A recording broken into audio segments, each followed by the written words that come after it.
কোরআনে কারিমে আল্লাহ সুবহানাহু ওয়া তাআলা যুগে যুগে বিভিন্ন নবী রাসূল এবং নেককারদের অনেক দোয়াকে উল্লেখ করেছেন। সে সমস্ত দোয়া আল্লাহ সুবহানাহু ওয়া তাআলার কাছে পছন্দ হয়েছে, সেজন্য আল্লাহ সুবহানাহু ওয়া তাআলা সেগুলোকে কোরআনের অংশ করে দিয়েছেন। আর সেসব দোয়া থেকে আজ এমন 3টি দোয়া আপনাদের সঙ্গে শেয়ার করতে চাই, যেই 3টি দোয়া আল্লাহর 3জন নবী আল্লাহর কাছে 3টি পৃথক সময়ে পেশ করেছিলেন, এবং সেই 3টি দোয়া উল্লেখ করার পর আল্লাহ সুবহানাহু ওয়া তাআলা কোরআনে কারিমে আমাদেরকে জানিয়ে দিয়েছেন যে তার প্রত্যেকটি দোয়াকে আল্লাহ সুবহানাহু ওয়া তাআলা সঙ্গে সঙ্গে কবুল করেছেন, মঞ্জুর করেছেন। মজার বিষয় হলো সেই দোয়াগুলোর প্রত্যেকটি দোয়া হলো একেবারে জীবন ঘনিষ্ঠ, আমাদের জন্য অত্যন্ত প্রয়োজনীয়, নিত্যদিনের প্রয়োজন যে সমস্ত দোয়া, সেসব দোয়াগুলোর ভিতরে এই দোয়াগুলো রয়েছে। আর সেই 3টি দোয়ার প্রথম দোয়াটি হলো আইয়ুব আলাইহিস সালামের দোয়া। তিনি দুরারোগ্য ব্যাধি থেকে আল্লাহর কাছে দোয়া করেছিলেন একটি নির্দিষ্ট ভাষায়। আল্লাহ সে ভাষা উল্লেখ করেছেন, দোয়ার সে কথাগুলো আল্লাহ উল্লেখ করেছেন, এবং এও জানিয়ে দিয়েছেন যে আল্লাহ তাকে দুরারোগ্য ব্যাধি থেকে মুক্তি দান করেছেন। অর্থাৎ এই দোয়া আল্লাহর কাছে গৃহীত, মকবুল, মঞ্জুরকৃত দোয়া, এটা আল্লাহ তাআলা জানিয়ে দিয়েছেন আমাদেরকে। দ্বিতীয় দোয়াটি ছিল বিপদ আপদ থেকে মুক্তি লাভের জন্য, আর সেটি করেছিলেন আল্লাহ নবী ইউনুস আলাইহিস সালাম।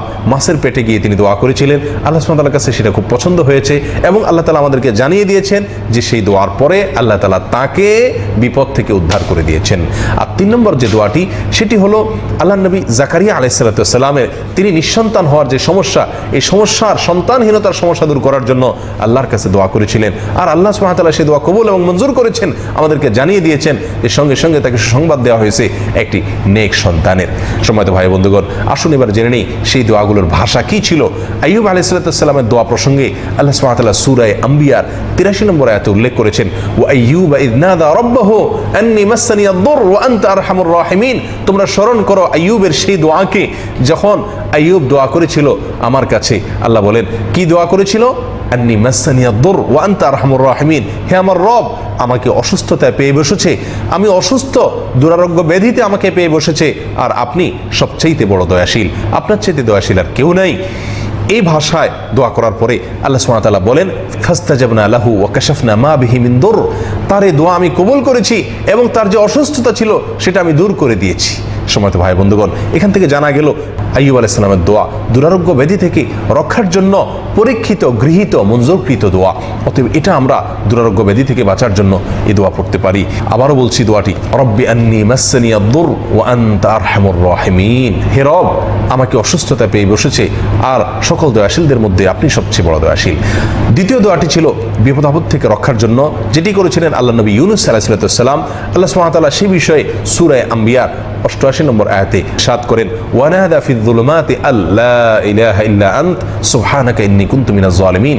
ইউনুস আলাইহিস সালাম সমুদ্রে নিক্ষেপিত হয়েছেন এবং মাছের পেটে চলে গিয়েছিলেন। সেখানে গিয়ে তিনি আল্লাহকে ডাকলেন, অন্ধকারে আল্লাহকে ডেকে বললেন, লা ইলাহা ইল্লা আনত, আল্লাহ আপনি ছাড়া কোনো মাবুদ নাই, আমি তাওহীদের উপরে অটল, অবিচল এবং প্রতিষ্ঠিত আছি। সুবহানাক, আপনি পবিত্র, আপনি আমাকে যে এই অবস্থায় নিপতিত করেছেন, এক্ষেত্রে আপনার কোনো দায় নেই আল্লাহ।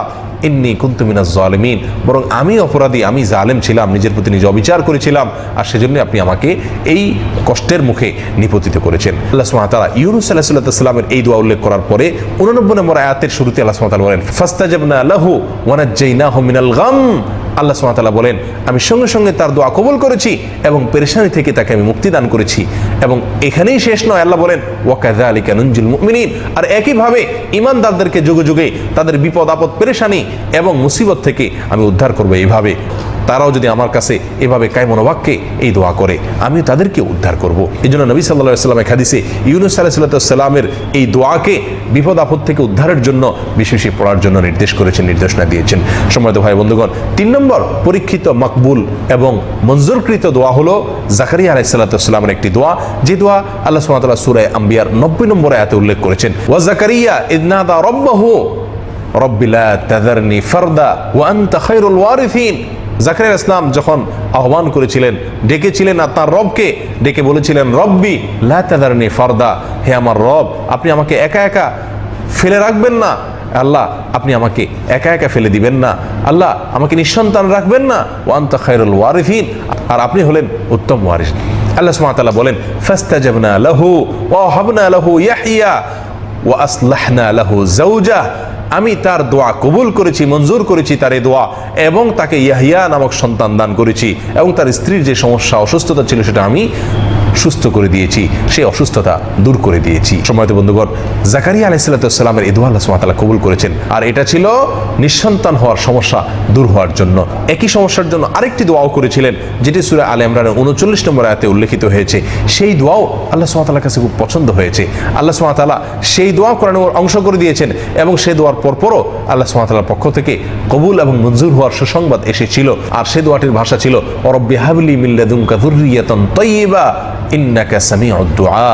হে আল্লাহ, পবিত্র সন্তান আপনি আমাকে দান করুন। ইন্নাকা সামিউদ দুআ, নিশ্চয়ই আপনি দোয়া শ্রবণকারী। এই দোয়া পাঠ করার পরে আল্লাহ সুবহানাহু ওয়া তাআলা ফেরেশতা পাঠিয়ে দিয়েছিলেন। তিনি নামাজ পড়ছিলেন মেহরাবে, আল্লাহর ফেরেশতারা এসে তাকে ইয়াহিয়া নামক সন্তানের সুসংবাদ আল্লাহ সুবহানাহু ওয়া তাআলার পক্ষ থেকে তারা দান করেছিলেন। প্রিয় ভাই বন্ধুগণ, তাহলে আমাদের জীবনের গুরুত্বপূর্ণ 3টি চাওয়া পূরণের জন্য আল্লাহর 3জন নবীর পরীক্ষিত 3টি দোয়াকে আমরা ব্যবহার করতে পারি এবং সেই দোয়ায় আল্লাহর কাছে সেই দোয়া দ্বারা আমরা দোয়া করতে পারি, প্রার্থনা করতে পারি। তাহলে সেই দোয়াগুলো কবুল হওয়ার সম্ভাবনা অনেক বেশি থাকবে। তবে মনে রাখতে হবে, দোয়ার বেসিক শর্ত অবশ্যই পূরণ করতে হবে। আর দোয়ার অন্যতম প্রধান শর্ত হলো হালাল উপার্জন হওয়া। আল্লাহ সুবহানাহু ওয়া তাআলা আমাদের সকলকে তৌফিক দান করুন। জাযাকুমুল্লাহ ওয়া আখিরু দাওয়ানা আলহামদুলিল্লাহি রাব্বিল আলামিন।